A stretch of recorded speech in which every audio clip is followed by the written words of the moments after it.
Good morning.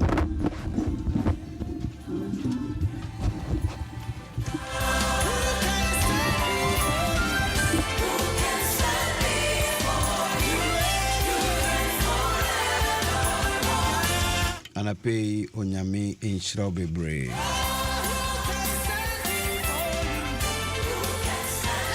Say we feed ye eda Adom 106.3.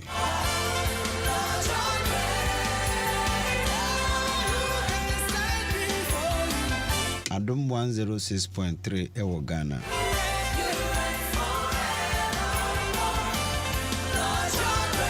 Adom 106.3 ewo Ankran anase Accra. Adom 106.3 ewo Kokomlemle. Fanofa Street. Oho en Adom 106.3 ewo. Intiana pesa uti mi no pe bibi no mako ewo adverta Adom 106.3 ewo Accra Fanofa Street.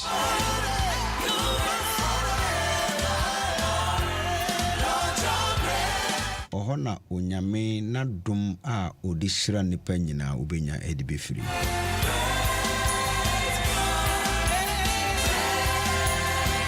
Sembechiao na wama me ho kwan ema machiro bibia Adom 106.3 FM ewo no.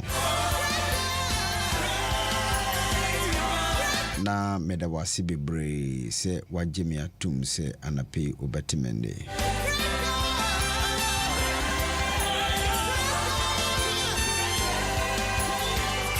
Sirwade Adom na sade chimusi ya eya bomode na onimama merigasa nya adwene. Se nyame bia osopa ono na wadom na wamade pacho.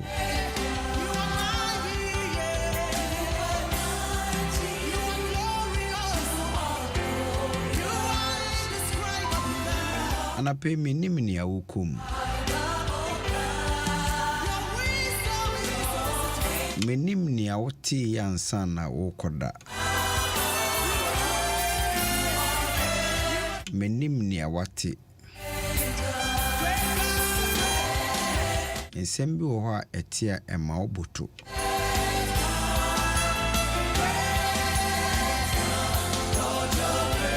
Wahu se nipa sa unimni ya ubeya. Wa bibia wako amani ana bibia to sa unimni ya ubeya. Eya neye dini. Asem ketwe bia obeti ne wanhwini ya ebema waye ne emfata. But they that know that they have a great God no. Emfa hu ne besi bia no omunya hotoso bi ewo nyamem.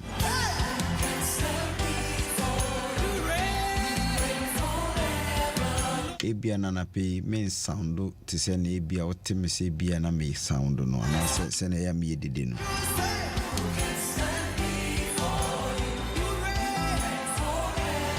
Nyame ni mini entry.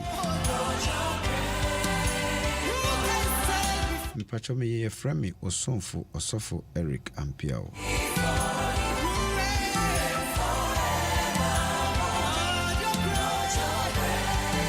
Sa nyame adumi enama ndana pay metiha wotemende wati asiye.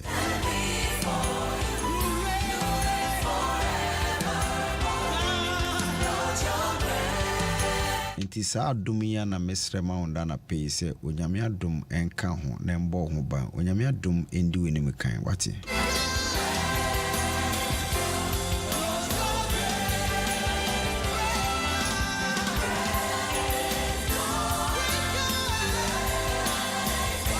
Anapeya nchibia mene obeche onyame asem kakra bi a emudru onyame asem de kitwe bi ni ho a iswa na semu yeduru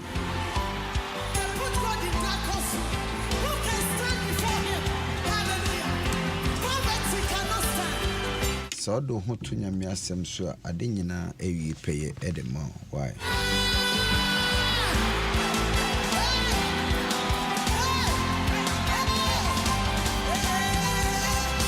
ye woni pa bi wo ho na dwen nyina ne se ne sika owo no nti omfa nipa anya hwe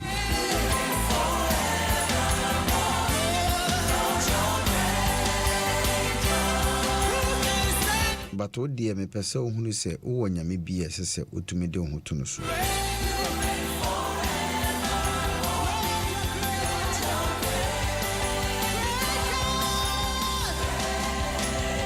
enti me ne o che onyame asem kakra mu duru pa ewo eye odifu Isaiah enhoma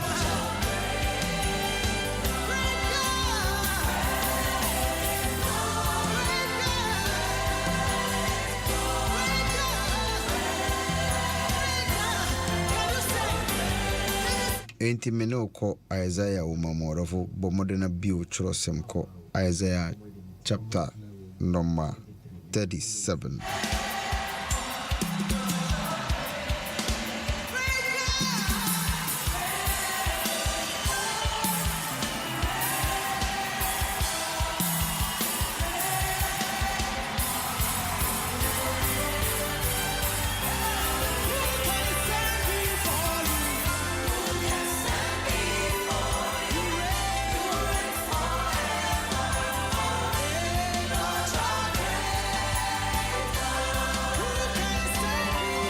Before me no 37 ma me no kan emfiri 36 verse number 5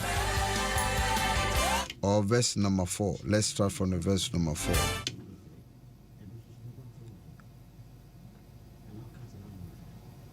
Isaiah chapter 36 verse number 4. And Rabshakeh said to them, say to Hezekiah, thus says the great king, the king of Assyria, on what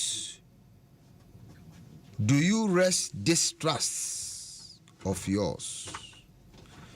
Do you think that mere words are strategy and power for war? In whom do you now trust that you have rebelled against me? Verse number chapter 37, main kind verse number 1. As soon as King Hezekiah heard it, he tore his clothes and covered himself with sackcloth and went into the house of the Lord. Orofo anapi maybe sao say, where is your confidence? Wahontoso and say anapi menim nia ukum ni nia wati any threat wenya. You see, while sitting no, everybody will know your strength. Se BBC any behu bibia wa ho den wo. Bible see ohini Hezekiah or ohini. But this man nani jidi ni na ho den na ni confidence ewo nyamem na hotoso ewo nyamem. Tiu anapei me see empa ba ma wa hotoso enkon ento nyame so. Depend on God. Bible say Assyria hene onimso wotumi onimso wa hodeni onimso wa sodafo onimso wa mponko onimso ne de ania waka no onipe bie ni wa esese we de ogina no final orofo menye wadwen se we ye final ni waka no otumi ene esese ye dwom but nyame otumi wate Uniabema, orofo a wutie me nne. Me se fa ho nyina to nyame so.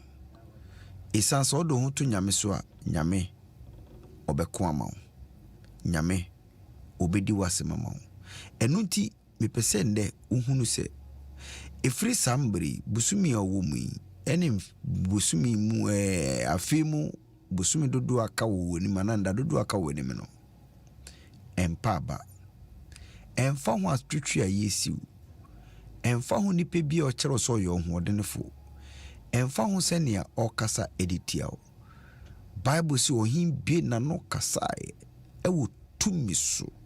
Na adwen nyina ne sɛ ɔhene Hezekia ɛbɛhyɛ nase ebitie no. Ɔhene Hezekia ɛbɛgyigyi to obɛyi to ɛde ama no. Ɛhin Hezekia ɛbɛ nakoa. But neo Hezekia ɔne ne dom. Hezekia say hey mo wahin. Me de me kyerɛ wo sɛ fidue ya ye wo mu. Ye nyame mba wo. Enti ya ho toso nyina ye fa nto nyame so. Me bisa wo sɛ wo, where is your confidence? Ebia wa ho toso. Eni sɛ wo penim bi e wa bam. Ebia wa ho toso. Eni sɛ unmo penim bi o sika. Ebia wa ho toso. Eni sɛ wankasa ohwe nea wo a ofiri sɛ wa ne oga. But person who say the oga kwata kora no oni Nyankopɔn. Orofo anapei me ba baby say where is your confidence? Ohini kika na dwen. Ema ne hunu sɛ obi enu obetumi agye Hezekia. Ene ne man. But twerɛsɛm sɛ okeka na dwen ni nyina no. You see Hezekia wembie na no. Ne dom womo mbie o mano enyi na no. Orofo ti omi o kasa. Obi ka bibi kakra waka baako no wo kasa dodo. Owarefo wo kasa dodo. Sofo wo kasa dodo. Wine asorba wo kasa dodo. Ghana ni a wutie me wo kasa dodo. But me person huni se menimnia ukom anapei. I just came to tell you say nyahotoso wo nyamem.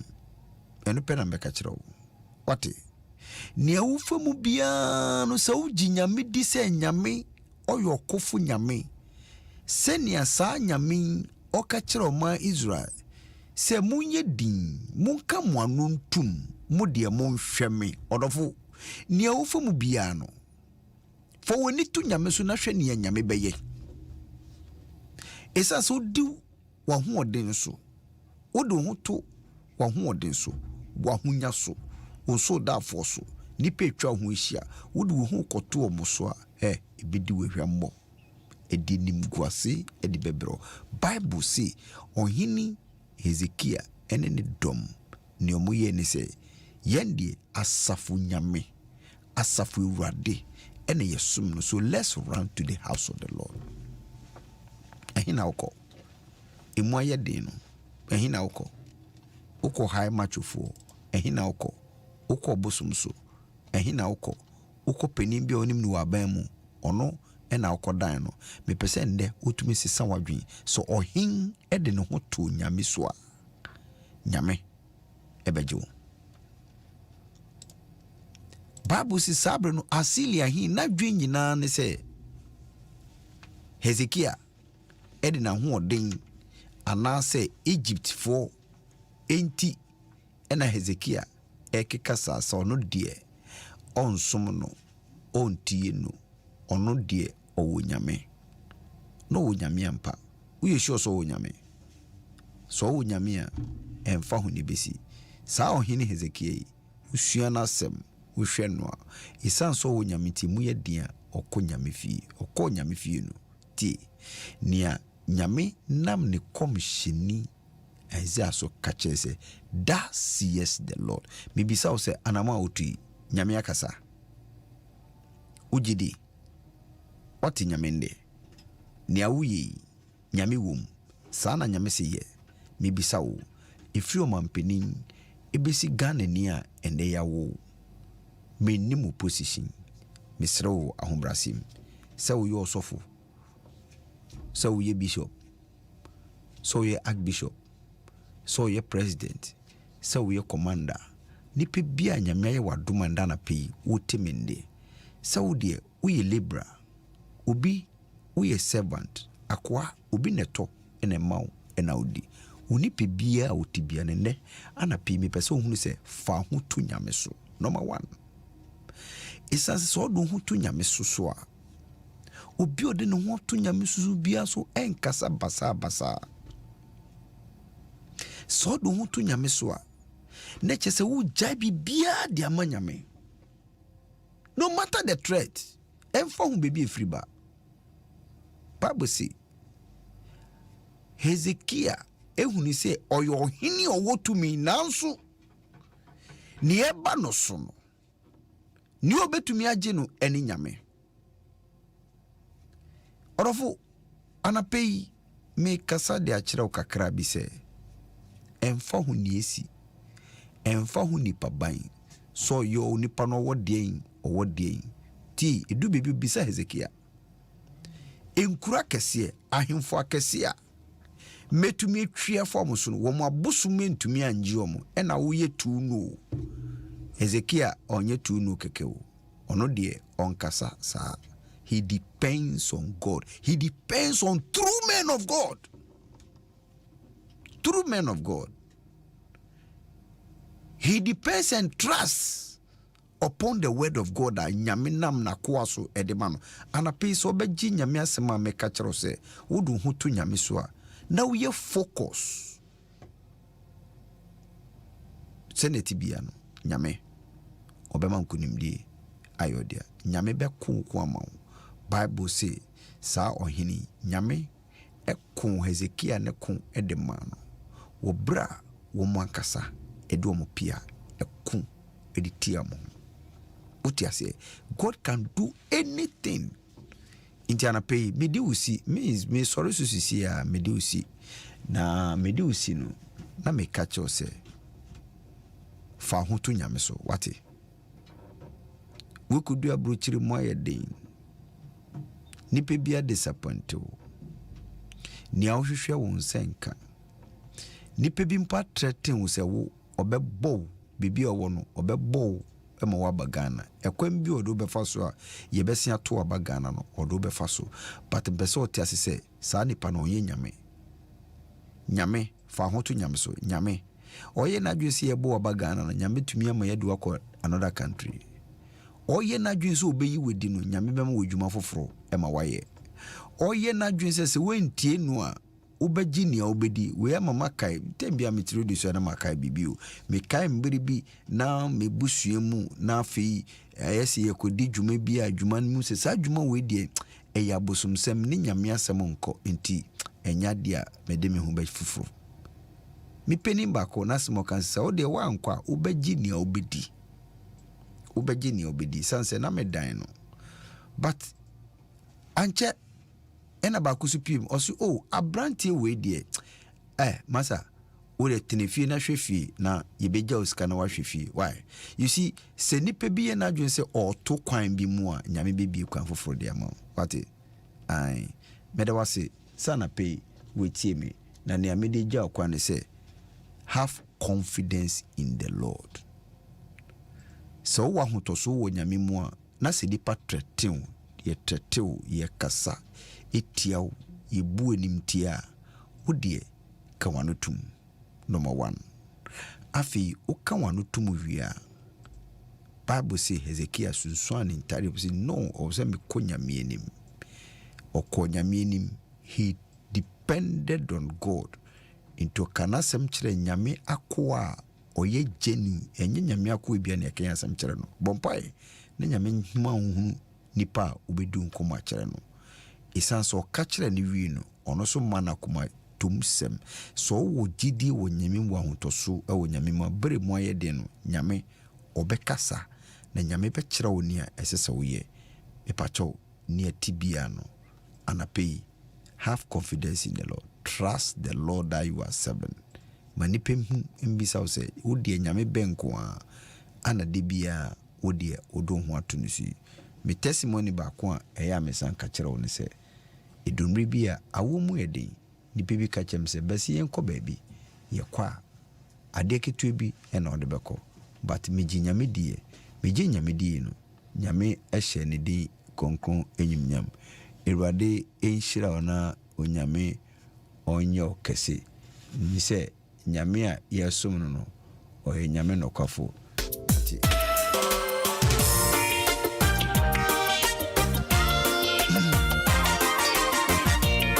Good morning, Osofo SK. Good morning, Papa Bishop Owusu. Papa, next month your birthday, right? Next month your Bishop Owusu birthday, Papa. The birthday on the 10th. Odini di we anamesuma about 2010. Intimate sorry see. Obi to me after mo 024 28 999 38.